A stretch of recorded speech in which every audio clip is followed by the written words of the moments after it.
Hello and welcome to CATEX-TV. I'm Tom Bailey in London. It's 4:30 PM in London, 11:30 Eastern Time and 12:30 in Bermuda. Today in history. Today in 1620, the Pilgrim Fathers set sail from Plymouth in England, heading for the New World. And today in 1839, the Great Fire of New York began. And finally today, on August the 6th, it was a Monday in 1945 at 8:15 AM, a nuclear bomb called Little Boy was the first nuclear weapon to ever be dropped in warfare. It was dropped on Hiroshima, the Japanese city, by an American B-29 bomber, the Enola Gay, directly killing an estimated 80,000 people. By the end of that year, the injury and radiation brought total casualties to between 90 and 140,000. Approximately 69% of the city's buildings were completely destroyed. And now to the news. Russia's defense ministry has ordered the relocation of weapons at a military depot near the capital as raging wildfires continue to spread across the region, according to the RIA Novosti news agency. A defense ministry spokesman said weapons and artillery and missiles at the depot in Alabinsk, about 70 kilometers southwest of Moscow, have been transferred to a secure site because of the danger posed by fires in the regions. No details about the munitions involved were disclosed, but armed forces said that a naval logistics base near Moscow had been destroyed by the ongoing inferno. Russian media reported as many as 200 planes may have been destroyed at the naval airbase. News of the munitions move came a day after the Kremlin ordered tighter security at military and strategic locations in light of the fires raging in central and western Russia. Almost 600 fires were reported burning in Russia yesterday, with death toll from the fires now standing at 50.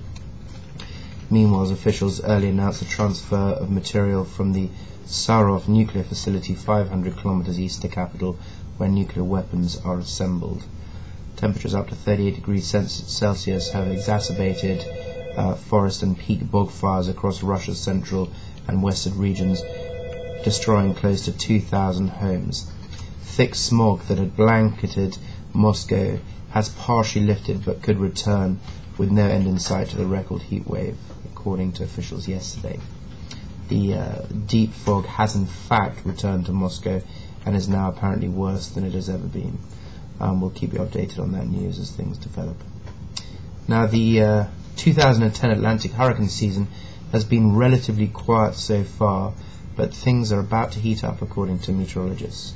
Low wind shear and very warm water in the Atlantic basin will spark a dramatic increase in hurricane formation in August and September, according to a newly updated hurricane forecast.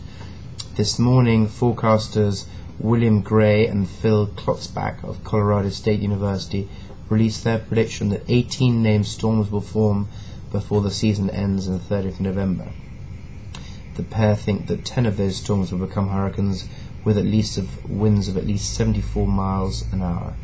5 of those will strengthen into major hurricanes with winds exceeding 110 miles per hour. The updated forecast is based on recent formation of a weather phenomenon known as La Niña, a cooling of waters in the eastern Pacific Ocean. La Niña reduces wind shear over the Atlantic basin, which includes the Caribbean Sea and the Gulf of Mexico. The reduced wind shear means that upper-level winds are less likely to disrupt hurricane formation. The update also notes that hurricane waters are very warm right now, and hurricanes draw their energy from warm ocean water. These factors are, quote, very conducive for active Atlantic hurricane season, said Klotzbach in a statement. This season's slow start may have created a false sense of security, agreed meteorologist Keith Blackwell of the University of South Alabama's Coastal Weather Research Center, who was not involved in the updated forecast. Well, now we're on the topic of tropical storms. We can see from the map on your screen now that we've got a tropical storm. Colin is currently in the Atlantic Ocean. It looks like it's veering off to avoid any contact with the Bahamas and Miami, and it's going to head north and then northeasterly, skirting Bermuda.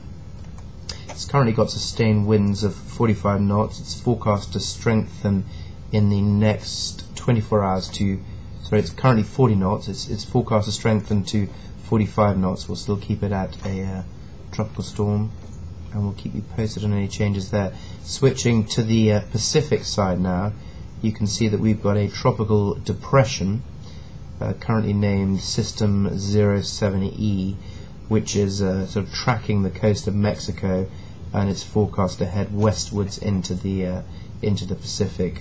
As we heard, the Pacific is cooler because of La Nina, so the forecast is that this will strengthen over the next 24 hours to 50 knots, which will make it a tropical storm, but from then on it's inconclusive as to what will happen. We'll keep you posted on that. Partner Re has reported its profits plummeting on a severance plan and oil rig losses. Partner Re's profits more than halved during the second quarter of 2010 as the company incurred the cost of a voluntary severance plan for Paris Re employees and was hit by the combined impact of the Chilean earthquake and the Deepwater Horizon losses during the first half of this year. The insurer's net income was at $190.9 million for the quarter, compared to $479.3 million for the same quarter last year. Net income included net after-tax realized and unrealized gains of investments of $140.3 million, compared to $279.6 million the same period last year. The company managed to beat Bloomberg analyst estimates for operating earnings. Partner Re CEO Patrick Thiel said, "We had a good second quarter 2010 results, so there were a number of cross currents, including the cost of a voluntary termination plan related to the integration of Paris Re." He continued saying, "For the first half year, we showed a strong net written premium growth of 35%, while operating earnings were down due to the combined impact of the Chilean earthquake and the Deepwater Horizon losses, reflecting the normal volatility we expect in our results." He added, "Our July the 1st renewals were consistent with those of January the 1st, and expected profitability was reasonable considering the current low level of interest rates and assuming a continuingly low underlying loss trend."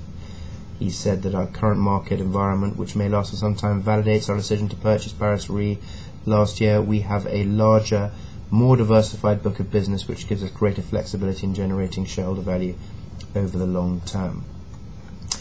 And finally today, Bermuda-based Aspen Insurance Holdings Limited said that it has hired Timothy Ryan to run a new excess casualty team which will sell umbrella and excess liability policies in the US surplus lines insurance market.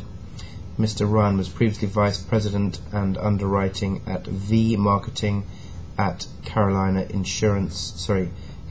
Casualty Insurance Company, a division of W.R. Barclay, where he'd worked since 2006. Before that, Mr. Ryan worked at General Star Management Company, a division of Berkshire Hathaway, from 1994 to 2006. That's all from us today. Thank you very much for joining us. We'll be back at the same time on Monday. Have a very good weekend. Until then, goodbye.